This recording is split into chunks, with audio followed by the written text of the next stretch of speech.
अस्सलामुअलैकुम, कैसे हैं आप सब? मैं उम्मीद करती हूँ कि आप सब लोग खैरियत से होंगे। मैं भी अल्हम्दुलिल्लाह बिल्कुल ठीक हूँ, बस मेरा थोड़ा-सा गला ख़राब है। आज काफ़ी दिनों के बाद मैं आप लोगों के साथ एक रेसिपी शेयर कर रही हूँ जी, बहुत ही ज़बरदस्त वेज मैकरोनी और वेज प्लस चिकन मैकरोनी है, आप इसको कह सकते हैं। इसके लिए मैंने 250 ग्राम्स के करीब शिमला मिर्च ली हैं, उनको मैंने जूलियन कट कर लिया है। इसके बाद मैंने गाजरें ली हैं जी, उनको भी मैंने जूलियन कट कर लिया है। इसके बाद थोड़े से मैंने मटर लिए हैं क्योंकि ये ऑफ सीज़न है, तो थोड़े से बस मैंने लिए हैं। इसके बाद ये मैंने बंद गोभी ली है, एक छोटा फूल था, इसको मैंने बिल्कुल बारीक-बारीक सा काट लिया है। इसके बाद मैंने ये 3 से 4 अदद के करीब आलू लिए थे, इनको भी मैंने ये चिप्स वाली शेप जो होती है जूलियन कट या आप इसको कह सकते हैं और चिप्स की तरह भी आप कह सकते हैं, इनको मैंने इस शेप में काट लिया है। ये 5 वेजिटेबल्स मैं इसके अंदर यूज़ कर रही हूँ। अगर आप चाहें तो कोई एक्स्ट्रा वेजिटेबल जो आपको लगता है कि इसके अंदर अच्छी लगेगी वो आप इसमें यूज़ कर सकते हैं। बहुत ही ज़बरदस्त सी रेसिपी है और बहुत ही ईज़ी रेसिपी है, फ़ौरन से बन जाएगी और आपको इसके लिए कोई भी मेहनत नहीं करनी पड़ेगी। इसके साथ इसमें मैंने चिकन भी यूज़ किया है और चिकन मैंने बॉयल कर लिया था पहले ही, ठीक है। अब सबसे पहले मैंने थोड़ा-सा तकरीबन 1 से डेढ़ चम्मच के करीब ऑयल लिया है। इसके अंदर अब मैं सबसे पहले ये जो मैंने गाजरें काट के रखी हुई हैं इनको मैं फ्राई कर लूँगी, ठीक है। आपने इनको तकरीबन मीडियम से फ्लेम पे 2 से 3 मिनट के लिए फ्राई करना है कि ये बिल्कुल यानी ये है कि सौते सी हो जाएँ और थोड़ी सॉफ्ट हो जाएँ। ये आप देख सकते हैं मैं इनको तकरीबन टोटल 3 से 4 मिनट तक के लिए बस हल्का सा फ्राई करूँगी। थोड़ा-सा मैंने ऑयल लिया है, आपने यहाँ पे ऑयल ज़्यादा यूज़ नहीं करना क्योंकि आपने सारी वेजिटेबल्स को फ्राई करना है। तो अगर आप यहाँ पे एक-एक वेजिटेबल में ज़्यादा ऑयल यूज़ करेंगे, तो वो काफ़ी ज़्यादा ऑयल हो जाएगा और जब आप मैकरोनी बनाएँगे तो वो बहुत ज़्यादा ऑयली हो जाएगी। तो आप थोड़ा-थोड़ा ऑयल यूज़ करें, मैं साथ-साथ आपको क्वांटिटी बताती रहूँगी। गला मेरा बहुत ज़्यादा ख़राब है, इसलिए आप लोग थोड़ा-सा एडजस्ट कर लीजिएगा आवाज़ को। अब ये देखें ये तकरीबन थोड़ी-सी फ्राई हो चुकी हैं, कलर इनका चेंज हो चुका है। अब मैं इनको निकाल लूँगी। इसके बाद मैंने सेकंड नंबर पे फ्राई करना है जी, जो मेरे पास शिमला मिर्च है, कैप्सिकम है, इसको मैं अब फ्राई करूँगी। ऑयल मैंने इसके लिए नहीं और लिया क्योंकि वो जो थोड़ा-सा ऑयल बचा था गाजरों के बाद वही मैं इसके अंदर यूज़ कर रही हूँ। ज़्यादा ऑयल मैं नहीं डालूँगी यहाँ पे। देखिए क्योंकि इसको थोड़ा-सा ऑयल ही चाहिए होता है, बस थोड़ा-सा मैंने इसको फ्राई करना है, थोड़ा-सा इसका मैंने कलर चेंज करना है, थोड़ा-सा मैंने इनको सौते सा करना है। तो तकरीबन 3 से 4 मिनट इनको भी मैं फ्राई करूँगी, तो इनका कलर चेंज होना शुरू हो जाएगा और आपने कोशिश करनी है कि चम्मच आप मुसलसल चलाते रहें कि ये जल ना जाएँ। ये देखिए जी, तकरीबन 2 से 3 मिनट के अंदर ही इन्होंने कलर चेंज कर दिया था। तो बहुत ज़्यादा आपने फ्राई नहीं करना, अगर आप बहुत ज़्यादा डार्क कलर दे देंगे, तो आपकी जो मैकरोनी है उसका ओवरऑल कलर बिल्कुल चेंज हो जाएगा। ये देखें इससे ज़्यादा बस आपने इसको फ्राई नहीं करना।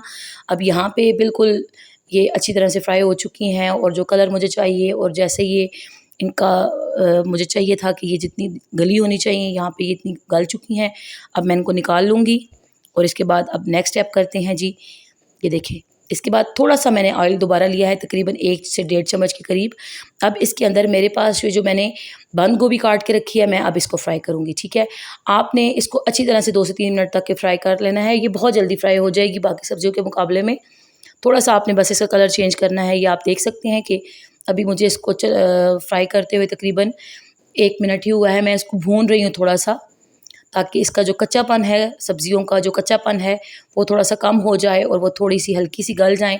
बाकी जब मैं मैकरोनी में उनको मिक्स करूँगी तो थोड़ी देर के लिए मैं उनको दम दे दूँगी तो वो पक के वहाँ पे गल जाएँगी। ये देखें, बस हल्का-हल्का सा आपने इनको भून लेना है कि जो सब्जियों की सारी ग़िज़ाइयत होती है वो भी ख़त्म ना हो और आपको बिल्कुल कच्ची सब्ज़ी भी ना खानी पड़े। ये देखें, अब इनको यहाँ पे मैं निकाल लूँगी। अब इसके बाद मैं चूँकि आलू फ्राई करने लगी हूँ तो उसके लिए मैंने तकरीबन 2 चम्मच के करीब ऑयल यूज़ किया है क्योंकि आलू आपको पता है थोड़े ज़्यादा ऑयल में ही फ्राई होते हैं, थोड़े ज़्यादा ऑयल में ही उनको भुना जाता है। तो फिर भी मैंने बहुत कम तकरीबन 2 चम्मच के करीब ऑयल यूज़ किया है, वो सारा ये सोक कर लेंगे। अब यहाँ पे आलू फ्राई करने के लिए क्योंकि ऑयल ज़्यादा चाहिए होता है लेकिन मैंने बहुत कम ऑयल यूज़ किया है। तो अभी इसको गलाने की मेरे पास एक टेक्नीक ये है कि मैं तकरीबन 2 मिनट के लिए इनको कवर अप कर दूँगी। 2 मिनट के बाद जब मैंने इसका कवर खोला है, अच्छा बिल्कुल आपने लो फ्लेम पे इसको कवर करना है, ये नहीं कि आप फ्लेम हाई कर दें और कर दें। तो इस तरह ये होगा कि आपके जो ये आप आलू फ्राई कर रही हैं, भून रही हैं, ये जल जाएँगे। तकरीबन मैंने 2 मिनट के लिए इनको कवर किया था, इसके बाद मैंने इसका ढक्कन उतार लिया था। अब सेकंड जो मैं काम कर रही हूँ वो है मैं मैक्रोनी को बॉयल कर रही हूँ। इसके लिए मैंने एक देगची में पानी ले लिया है और इसके अंदर मैंने 1 चम्मच के करीब नमक डाला है और 1 चम्मच ही मैंने इसके अंदर ऑयल डाल के इस पानी को मैंने अच्छी तरह से बॉयल कर लिया है। अब इसके अंदर मैं एक पैकेट वाली मैक्रोनी यूज़ कर रही हूँ। मैं बेक पलर की यूज़ कर रही हूँ, आप कोई भी मैक्रोनी यूज़ कर सकते हैं। ये मेरे पास एल्बो मैक्रोनी है शायद, ये देखें। तकरीबन मैंने इसको 4 से 5 मिनट तक बॉयल किया है और जब इसको मैं निकाल के अब चेक कर रही हूँ तो मुझे लग रहा है कि ये बिल्कुल यानी 50 to 70% तक गल चुकी है। बहुत ज़्यादा आपने यहाँ पे इसको नहीं गलाना, क्योंकि अब अगर आप यहाँ पे इसको बहुत ज़्यादा गला लेंगे तो जब आप इसको वेजिटेबल्स भी मिक्स करेंगे तो ये बिल्कुल गल के ख़त्म हो जाएगी। तो आपने यहाँ पे इसको तकरीबन 50 to 70% के करीब इसको गलाना है। अब देखें एक स्ट्रेनर के अंदर मैंने इसको अच्छी तरह से सारा इसका पानी निकाल लिया है और अब इसको मैं थोड़ी देर के लिए रख दूँगी कि ये ठंडी हो जाए। अब ये मैंने जो चिकन बॉयल करके रखा था ये तकरीबन 300-350 ग्राम्स था, तो इसको मैंने बॉयल करके इसको मैंने सारा श्रेड कर लिया है। ये देखिए इस तरह से वेजिटेबल सारी मेरी बॉयल हो चुकी हैं, फ्राई हो चुकी हैं। और मटर मैंने बॉयल किए थे, उनको मैंने फ्राई नहीं किया, वो मुझे आपको यहाँ पे दिखाना याद नहीं रहा। अच्छा, अब आपने मसाला बनाना है मैक्रोनी के लिए, तो इसके लिए मैंने 2 मीडियम साइज़ के प्याज बिल्कुल बारीक बारीक से चॉप कर लिए हैं। थोड़ा सा मैंने तकरीबन 3 से 4 चम्मच के करीब ऑयल लिया है।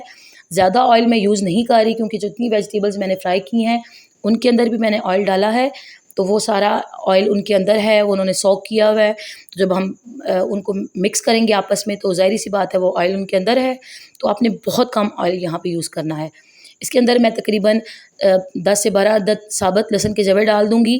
अगर आप साबुत डालेंगे तो बहुत ही ज़बरदस्त सा इनका टेस्ट आएगा, अगर आप पेस्ट डालना चाहें तो आपकी मर्ज़ी है।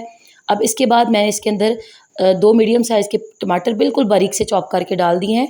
बड़ा आपने इसका पेस्ट टाइप सा मसाला बनाना है क्योंकि हम मैक्रोनी बना रहे हैं। अगर आप चाहें तो आप खड़ा मसाला भी यूज़ कर सकते हैं, लेकिन मैंने इसका मसाला थोड़ा पेस्ट टाइप सा बनाया। अब इसके अंदर मैं मसाले ऐड करूँगी।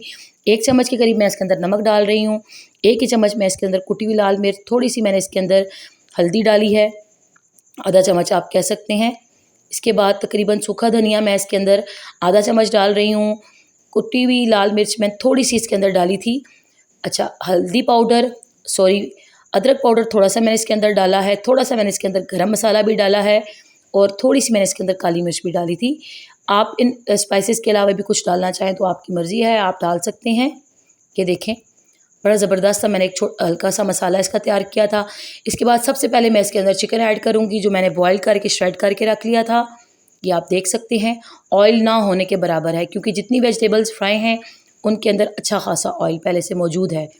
तो थोड़ी देर के लिए मैं 3 से 4 मिनट के लिए इसको बॉयल यानी फ्राई कर लूँगी, भून लूँगी थोड़ा सा, कि इसका जो बॉयल का एक टेस्ट होता है वो ख़त्म हो जाए और ये सारे मसाले इसके अंदर अच्छी तरह से मिक्सअप हो जाएँ। ये बहुत ही ज़बरदस्त सी रेसिपी है, आपने इसको मस्ट फॉलो करना है। और अगर मेरी वीडियो आपको पसंद आई तो आपने लाइक करना है, और अगर चैनल पे नए हैं तो काइंडली आप इसको सब्सक्राइब भी कर दीजिए। इसके बाद मैंने इसके अंदर आलू मिक्स कर दिए थे। इन दोनों चीज़ों को मैंने तकरीबन 1 से 1.5 मिनट तक के लिए अच्छी तरह मिक्स किया है, थोड़ा सा भून लिया है। अब बारी बारी सारी वेजिटेबल्स मैं इसके अंदर ऐड करूँगी।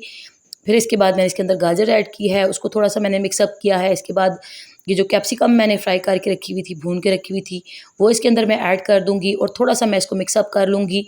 मैं बारी बारी सारे जितनी वेजिटेबल्स हैं उनको डालने के बाद मिक्सअप करूँगी कि उनके अंदर मसालों का टेस्ट अच्छी तरह से शामिल हो जाए। इसके बाद मैंने इसके अंदर मटर शामिल किए हैं और ये जो बंद गोभी मैंने भून के रखी हुई थी वो मैं इसके अंदर डाल दूँगी और इन सब चीज़ों को मैं अच्छी तरह से मिक्स कर लूँगी। पहले आपने सारी वेजिटेबल्स को मिक्स करना है, उनको अच्छी तरह से आपस में मिक्स कर लेना है। ये देखें अब इसके अंदर मैं चिली सॉस डाल रही हूँ तकरीबन 1 खाने का चम्मच। आपको अगर ज़्यादा तीखा पसंद है तो आप ज़्यादा डाल सकते हैं।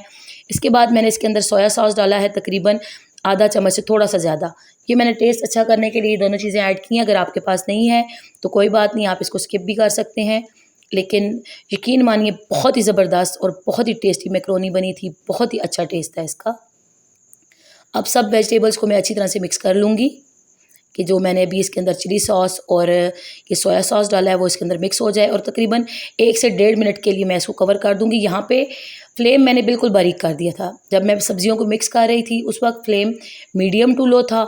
अब यहाँ पे फ्लेम मैंने बिल्कुल लो करके इसको कवर अप किया है। अब यहाँ पे दोबारा से मैंने फ्लेम को मीडियम कर लिया है, ठीक है।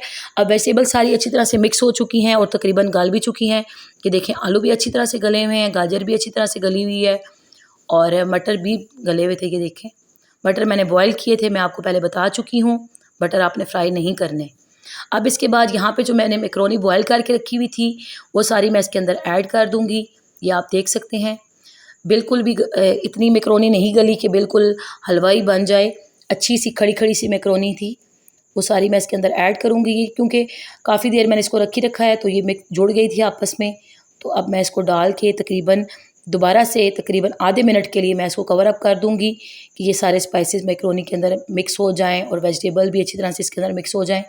अब मैं हल्के हाथ से, ये वीडियो मैंने थोड़ी तेज़ की हुई है क्योंकि बहुत लेंथी वीडियो थी, तो मैं बिल्कुल हल्के हाथ से इसको मिक्सअप करूँगी और दोबारा से मैं इसको आधे से मिनट के लिए कवर अप कर दूँगी, बिल्कुल मीडियम टू लो फ्लेम पे, सॉरी बिल्कुल लो फ्लेम पे मैंने इसको आधे मिनट के लिए कवर अप किया है। आधे मिनट के बाद ये देखिए मैंने इसका कवर उतार दिया है और ये अच्छी तरह से मिक्स हो चुकी थी मैक्रोनी और इस कदर इसकी टेस्टी खुशबू आ रही थी। अब मैं आपको डिश आउट करके दिखाती हूँ। बहुत ही आसान सी रेसिपी है और फ़ौरन बन जाने वाली रेसिपी है, आपने इसको ज़रूर ट्राई करना है। और अगर आपको मेरी रेसिपी पसंद आई तो आपने मेरे चैनल को लाज़मी सब्सक्राइब करना है, मेरी वीडियो को लाइक करना है। ऐसी बहुत सी अच्छी वीडियोज़ मैं आप लोगों के साथ शेयर करती रहती हूँ। अगर आपको ये वीडियो पसंद आती है तो आप मेरे चैनल को विज़िट कीजिए, उस पे बहुत सी अच्छी रेसिपीज़ मौजूद हैं। अब थोड़ा-सा मैं इसके ऊपर केचप डाल दूँगी, टोमेटो केचप है मेरे पास, इससे थोड़ा और अच्छा सा टेस्ट आएगा। और देखिए ये मैं एक बाइट लूँगी और बहुत ही मज़े की मैक्रोनी थी। आप देख सकते हैं कितना ही अच्छा इसका कलर है और खाने में भी बहुत ही मज़े की थी। मैं उम्मीद करती हूँ कि मेरी ये रेसिपी आप लोगों को बहुत पसंद आई होगी। आपने इसको ट्राई भी करना है और मेरे चैनल को आपने लाज़मी सब्सक्राइब करना है। मैंने केक की रेसिपी भी शेयर की हुई है, आप लोग जाइए और उसको भी देखिए। और बहुत सी अच्छी रेसिपीज़ हैं जो मेरे चैनल पे मौजूद हैं। अगर आप लोग सपोर्ट करेंगे तो इंशाल्लाह मज़ीद अच्छी वीडियोज़ मैं आप लोगों के लिए लेके आती रहूँगी। अगर आप लोगों के पास कोई सजेशन है कि मैं कोई रेसिपी आप लोगों के लिए बनाऊँ तो आप लोग काइंडली वो सजेशन मुझे ज़रूर दीजिए कमेंट बॉक्स में और बताइए कि मैं नेक्स्ट रेसिपी आप लोगों के साथ कौन सी शेयर करूँ। और अगर ये रेसिपी पसंद आ रही है और आपको ये वीडियो अच्छी लगी है तो आप इसको लाइक भी कर दीजिए और चैनल को सब्सक्राइब कर दीजिए। Thanks for watching.